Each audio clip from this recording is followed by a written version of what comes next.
সালাম আচ্ছা দিয়েছি। বলেন। জি বলেন, ওয়ালাইকুম সালাম বলে। জি শেখ, আমার প্রশ্নটি হলো যে কোন একজন লোক সে 5 ওয়াক্ত নামাজ পড়তো, দিনের বিষয়গুলা মেনে চলতো, কিন্তু গত 5-6 বছর ধরে তার পদচ্যুতি হয়ে সে নামাজ পড়ে না, দিনের বিষয়গুলো তেমন মেনেও চলে না, এবং স্পষ্টত বিভিন্ন কুফরিতে সে লিপ্ত আছে। এখন ওই ভাই যদি শেখ আবার পুনরায় তওবা করে ফিরে আসেন, তাহলে তার ইমান কি ফিরে আসবে? দীর্ঘদিন ইমান ভঙ্গের কারণ যদি কারোর মধ্যে থাকে, পরে সে তওবা করে ফিরে আসতে কি শেখ ইমান আবার ঠিক হয়ে যায় কিনা? অবশ্যই ফিরে আসবে, এই যদি সৌভাগ্য হয়ে যায় তাহলে তো ভালো। মান কানা আখিরু কালামিহি লা ইলাহা ইল্লাল্লাহ দাখালা জান্নাহ। শেষখানেও সারা জীবন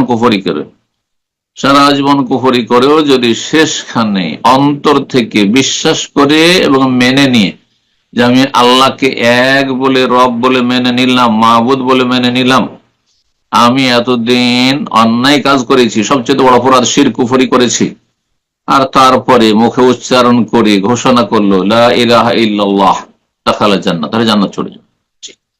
আল ইসলাম ইয়াহদি মা কানা কাবলাহ, ইসলাম অতীতের যতই বড় অপরাধ হোক না কেন,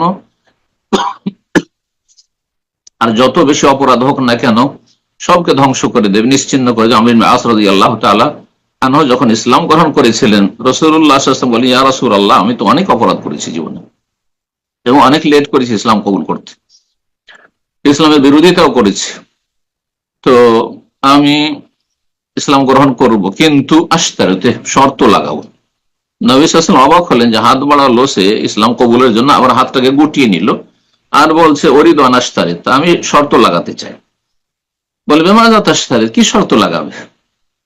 তখন সে বলল যে আইয়াগফির আল্লাহু লি, আল্লাহ যেন আমাকে ক্ষমা করে দেন, এটি শর্ত। যদি আমার ক্ষমা হয় তাহলে ইসলাম কবুল করবো, আর ক্ষমাই যদি না হয় জাহান্নামে যেতে হয়, তাহলে ইসলাম কবুল করে আমি লাভ কি করব?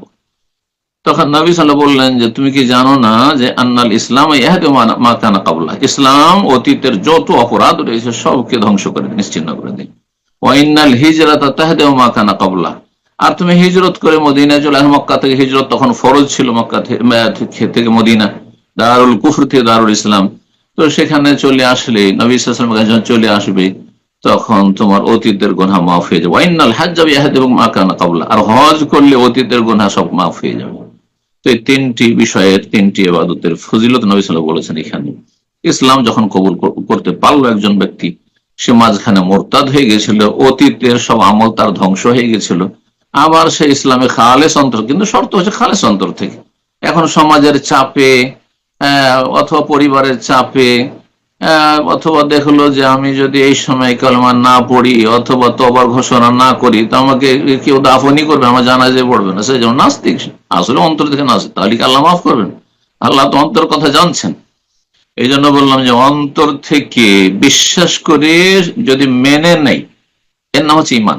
অন্তর বিশ্বাসের সাথে মেনে নেওয়া অন্তর থেকে যে ইসলামই হচ্ছে একমাত্র জীবন বিধান, এর ছাড়া অন্য কোনো পথে মুক্তি নেই, আর তারপরে যদি মুখে উচ্চারণ করে, তারপরে আর নসিব হয় একটা সেজদাও নসিব হলো না, সাথে সাথে মারা গেল, জান্নাত যাবে ইনশাআল্লাহ। জি, বারাকাল্লাহ।